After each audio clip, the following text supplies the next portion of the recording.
खुलुमबाय आं सिबिरानि ब्रह्म नोंथांमोनखौ आंनि एसबि बड' निउज चेनेलाव गासैखौबो बरायबावनाय थाबाय नोंथांमोननि थाखाय आं गोदान मोनसे भिडिअ लानानै फैबावबाय अन्नानै भिडिअखौ जोबजासिम नायलांदो।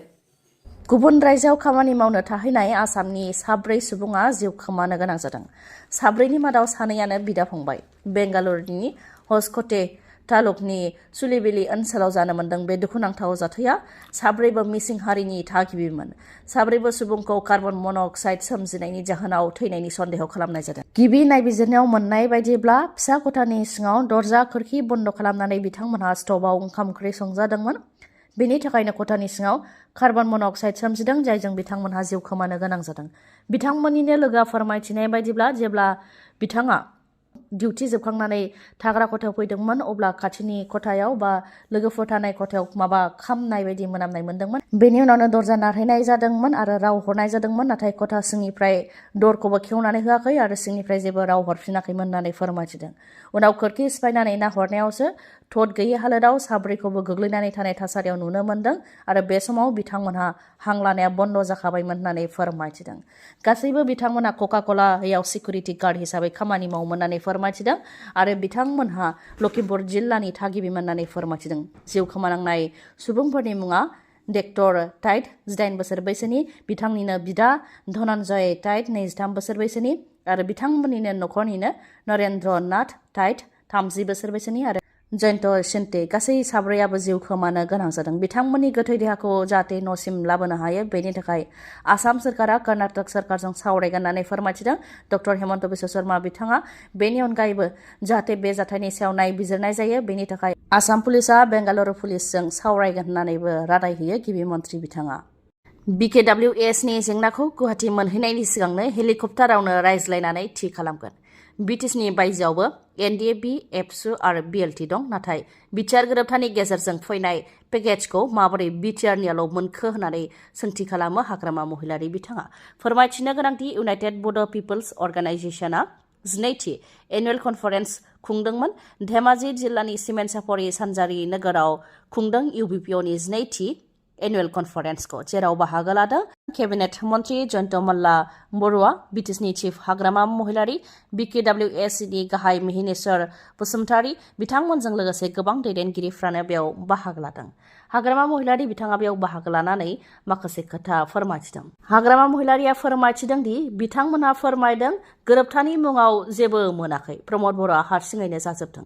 नाथाय गोरोबथानि गेजेरजों भारत सरकार आरो आसाम सरकारनिफ्राय फैनाय पेकेजखौ BKWSआव हरालासे BTCआवल' जानानै मा जानो, गोरोबथाखौ जयैनो खालामदों, बे लेखायै बाहागो रानज्लायनांगोन होननानै फोरमायथि। नाथाय प्रमद बर'आ हरै फारसेल' लाखिजोब्बाय। BTSनि बायजोआवबो NDA-B दं, एबसु दं, माबोरै BTCआवल' मोनखो होननानै सोंथि खालामो हाग्रामा महिलारिया। बेफोर गासैबो जेंनाखौ CMजों रायज्लायगोन। जेंनाफोर जेरै गामि सोनायनि जेंना, रांखान्थि, काउन्सिल सालायनायाव रांखान्थिया खम जादों, बेफोर गासैखौबो रायज्लायगोन। गुवाहाटि मोनहैनायनि सिगांनो हेलिकप्टार सायावनो रायज्लायनानै थि खालामगोन होननानै खोथाखौ होयो हाग्रामा महिलारिया। बेबायदिनो UBPOनि 12थि एनुवेल कनफारेन्सआव बाहागो लानानै रायजो राजाजोंबो सावरायो हाग्रामा महिलारिया आरो गुवाहाटियाव थानाय बड'लेण्ड भवनखौ BKWSनि पार्मानेन्ट अफिस बा अरायथा मावख' बानायनो थाखायबो एंगारनानै होबोयो हाग्रामा महिलारि बिथाङा। रासियानि गुबुन गुबुन जायगाफोराव बे समाव जेरैथिंबो बरफजों साग्लोबजोबदों। रेकर्ड ब्रेकिं स्न'फल जादों। रासियानि राजथावनि मस्क'जों लोगोसे रासियानि सानजा ओनसोल कामचाटका ओनसोलाव बयनिख्रुइबो गाज्रिसिन थासारि जादों। 60 बोसोरनि उनाव रेकर्ड ब्रेकिं खालामदों बरफ गोग्लैनायजों। सोरगिदिं जेरैथिंबो बरफ। लामा सामा, न' बां, गारि मथर गासैखौबो बरफआ खोबग्लोबजोबदों। थांलाय फैलाय खालामनो थाखाय लामा गैया जादों। गोजौ गोजौसिमहालागै बरफ जाबसिनदों। 10 फिटसिमहालागै बरफ फबसिनदों। लामा सामाखौ JCBनि गेजेरजों बोस्रांनो गोनां जादों। ओजोंहाय रैखा खालामग्रा हानजाया खोरखिनि ग्लास सिफायनानै बिल्डिं सिंनिफ्राय सुबुंफोरखौ रैखा खालामनो गोनां जादों। बेबायदिनो रासियानि गुबुन गुबुन जायगायाव बे समाव बरफजों साग्लोबजोबदों आरो रासियानि सानजा ओनसोल कामचाटका ओनसोलावनो बयनिख्रुइबो गाज्रिसिन गोहोम गोग्लैदों, जायनि थाखाय एम्बुलेन्स थांनो हायाखै, नांगौ जानाय लोंनाय आदारखौ हैनो हायाखै। बेबायदिनो गोबां जेंनायाव गोग्लैनो गोनां जादों रासियानि माखासे जायगाफोरावबो। बोथोर सोलायनायनि थाखायनो रासियानि गुबुन गुबुन जायगाफोराव बेबायदि बरफजों साग्लोबसारदों होननानै फोरमायथिदों साइन्टिस्टआ। फैबाय थानाय बिधानसभा बिसायख'थियाव UPPL राजखान्थि दोलोआ हारसिङैनो गोख्रोङै गसंगोन होननानै फोरमायथियो प्रमद बर' बिथाङा। फोरमायथिनो गोनांदि UPPL राजखान्थि दोलोआ ब्रैथि 3 बोसोरारि जथुम्मा खुंदोंमोन। बे हाबाफारियाव बाहागो लानानै प्रमद बर' बिथाङा बे खोथाखौ बुंथियो। बिटिआरनि बायजोआवबो बिजाथि ओंखारदों। बबेयाव सोर बिजाथिखौ होगोन आरो सोरजों एलायन्स जागोन बेनि थाखाय मोनसे कमिटि दानानै होनाय जादों होननानै फोरमायथियो बा बेखौ थांखि लानो थाखाय मोनसे कमिटि दानानै होनाय जादों होननानै फोरमायथियो। राजु नार्जारि बिथाङाबो हाग्रामा महिलारि बिथांनि सायाव फिननायखौ होयो। हाग्रामा महिलारि बिथाङा बिटिआरनि बायजोआव अदेबानि धेमाजिनि सिमेन्ट सापरियाव थांनानै बिटिआर गोरोबथानि गेजेरजों फैनाय रांखौ बिटिआरनि बायजोआव हरनाय जायाखै। प्रमद बर'आ जाजोबदों बा लाजोबदों होननानै अजद होदोंमोन। बेनि सायाव फिननायखौ होयो राजु नार्जारि बिथाङा। राजु नार्जारि बिथाङा बुंथियो दि थांनाय 2003 मायथाइनिफ्राय 2020 मायथाइसिम बिटिसि गोरोबथानि गेजेरजों बिटिसिआव मोनफ्रोमबो बोसोरावनो 100 कौटि रां फैदोंमोन बा बिथाङा मोनबोदोंमोन। बिटिसिनि बायजोआवबो बिएलटि दङ, बर' रायजो राजा दङ, बिथांमोनहाबो आन्दोलनाव बाहागो लादोंमोन। बे 100 कौटिनि मादाव बिथांमोननो बेसेबां हरदोंना हराखै होननानै सोंथि खालामो आरो बिटिसिनि बायजोआव थानाय बारग' बिएलटिफोरनो रांखौ हराखै होननानैबो अजदखौ होयो राजु नार्जारिया। हादोराव हार्ट एटेक जानाया बांदों। बेनिख्रुइबो बांसिन साननो गोनाङा जाहैदों लाइमोनफोरनि गेजेरावबो हार्ट एटेक जानाया बांदों। बेनिखायनो हार्ट एटेक जानायनिफ्राय माबोरैहाय गावखौ रैखा खालामनो हायो बेखौ लानानै देहा फाहामसालिनिफ्राय माखासे सांग्रांथि फोसावदों।